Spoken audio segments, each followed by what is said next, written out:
Okay guys, let's crack on with this one. A very, very sexy topic, legislation.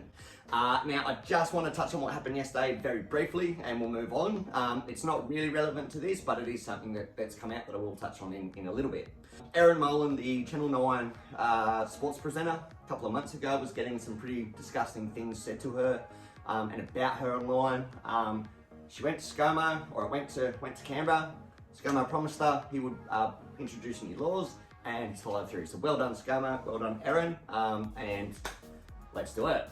But when we're talking about the real estate industry, social media, as far as regulations, to be honest, there's not a lot there. I think that's because social is such a moving target, and I think it's really only exploded in the last couple of years, and we're probably more so trying to keep up with it.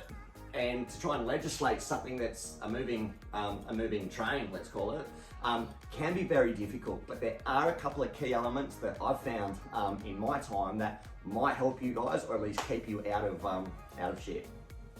Number one, and I think probably the biggest key point that I do want you guys to take away from this, is if you're going to put a property online, so on social media, Facebook, Instagram, TikTok, LinkedIn, Snapchat, Twitter, YouTube, whatever it is, you must have a contract for sale, selling agency agreement, or a managing agency agreement. Guys, I cannot stress that enough.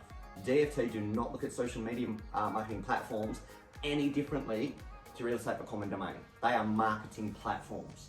So please take that away before you put your next property on the market. It's not off market.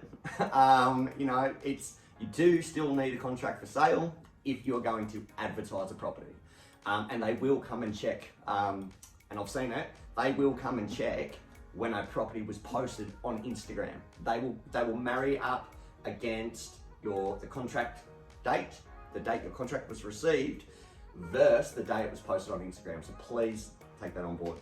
The other thing is also in the name that you have your business page. Now, back when I was starting on Facebook and Instagram, I think it was about 2013, 2014, I left, I think it was 2013, I left a real estate office in Sydney's East and went to another one, and the employer there tried to take me to task because at the time, my name on my real estate, on my business page was NIC FREN Real Estate. Now, I actually had to go to Parramatta and have an interview with Fair Trading because the complaint was made that I was trying to run a real estate agency under a Facebook page. So again, I don't think Fair Trading had come across this before. I had to set out, obviously everything. No, it's just my brand at the time. So the advice that was given to me was just to put a little dash between NIC FREN and real estate, and that eliminated that problem. So guys, I know these sound like petty little things, but I can see real estate blowing up. I can see social media blowing up, and when people do start to catch on to legislation and social media and all this kind of thing, much better to get it out of the way now. Now, leading into databases and social media platforms and things like that, this is where it gets very grey.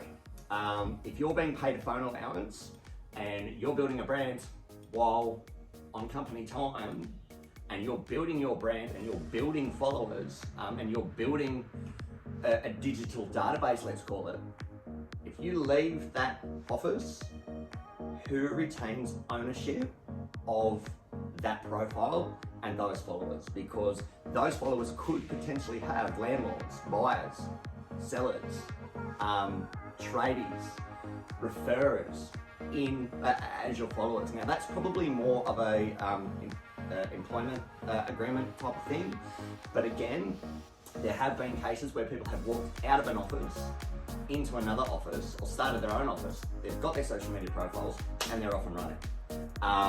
Now, that is something that I really think is going to hit the fan in the not too distant future.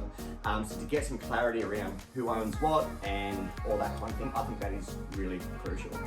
And then to come back to licensing and things like that, just reading here that on the Department of Fair Trading website, as far as basically being a good person or being a good calibre of person, and reading through the disciplinary actions and things like that.